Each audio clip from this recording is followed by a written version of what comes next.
this is Candace Soldier Pojo, and this is my first video. I'm going to be opening a Hidden Arsenal Special Edition.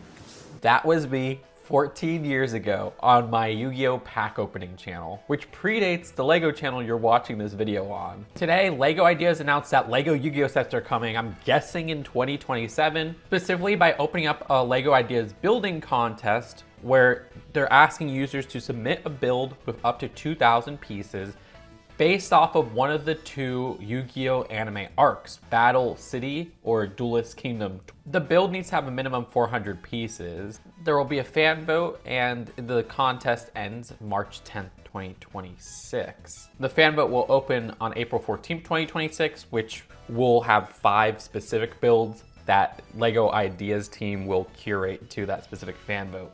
This is crazy. I never expected this to happen. This is like a license that I wanted since I was a kid, but just was like, yeah, Lego Mario would happen over this. Lego Toy Story would happen over this. And that was before any of those even came out. Here we are actually getting Lego Yu-Gi-Oh!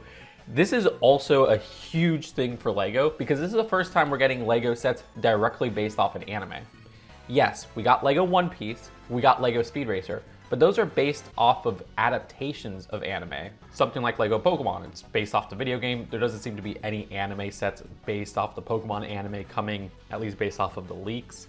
So this is a huge thing that opens the door to so many more possibilities.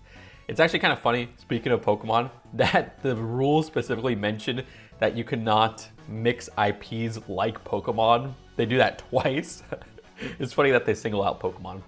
But yeah, I mean, Yu-Gi-Oh! And Pokemon were the most anime adjacent things in my childhood. To this day, I still play Yu-Gi-Oh! On the treadmill. I play Yu-Gi-Oh! World Championship 2006. You can probably tell because I use so much Yu-Gi-Oh! Video game music in my videos. Every Christmas, it's a tradition for my parents to get my brother and I Yu-Gi-Oh! Cards, even though we are grown adults. I mean, it's just super nostalgic to me. And I love the basic card game. When we introduce things like links and pendulums, those I'm not really great with, but you know, everything up to Xseeds, I roll with so hard. I find this incredibly interesting that it's specifically tied to the anime in these two arcs of the anime and not say just the generic card game. I feel like they're limiting themselves there. I mean, I personally would probably prefer stuff based off of the generic card game. It's been so long since I watched a Yu-Gi-Oh! Anime, so even recalling what's in these specific two arcs, it's a little bit blurry in my mind. I mean, a lot of people love the Battle City arc, and a lot of the iconic monsters appear in there, like the Egyptian god cards. But I'm like, hey, look, I want a buildable Blue Eyes White Dragon, a buildable Exodia, a Dark Magician Girl minifigure, please, please, please, please. But there's so many later monsters that I'd love to see, like any of the Elemental Heroes or Stardust Dragon. And I wish it was a little bit more broader of a contest.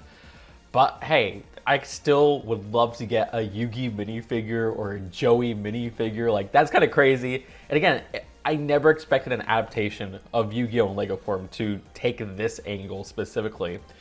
I mean, I really should have known because Funko Pops has dual monsters and characters from the anime.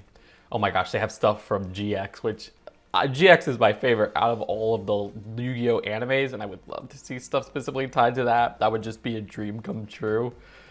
But yeah, sticking with these two arcs from the first series is probably the smartest. That's like the most recognizable of all of the anime. I'm glad it will be a set that's only 2,000 pieces at most. So it won't be super, super expensive, like probably like $250 at most. I will be buying this day one. I mean, right away, the characters' hairs are going to require new pieces. Then there's the whole requirement of dual discs. Are we going to get our first wrist attachments to Lego minifigures? Okay, realistically, they're probably going to be a piece that Lego minifigures hold with their hand, just to kind of make it seem like it's on the wrist, but not really. Also for the thumbnail, yeah, I used an Exo-Force character. I mean, growing up, it was always like, that's the Lego Yu-Gi-Oh! Hair. That's what it's going to be. Because dang, were they really trying to capitalize on that anime style that would be found with the crazy hairdos with Yu-Gi-Oh! Hey, the Yu-Gi-Oh! Anime is adapted from the Shonen Jump manga. Another adaptation of a Shonen Jump manga is Dragon Ball Z, which was rumored a few years ago from the person who leaked One Piece. Might be something. Let me know what you think in the comments below. Is this a huge thing for Lego where we're actually getting sets directly based off an anime? And if you are familiar with these arcs of the anime, which builds would you like to do for this ideas contest? Or if you're actually going to submit them, maybe don't tell us in the comments because, you know, you want other people to not take your idea. I'll see you later. Subscribe here for more LEGO news and commentary. And yes, I've linked the Yu-Gi-Oh channel that I used to run at this end screen. Enjoy the cringe. Peace out. Bye.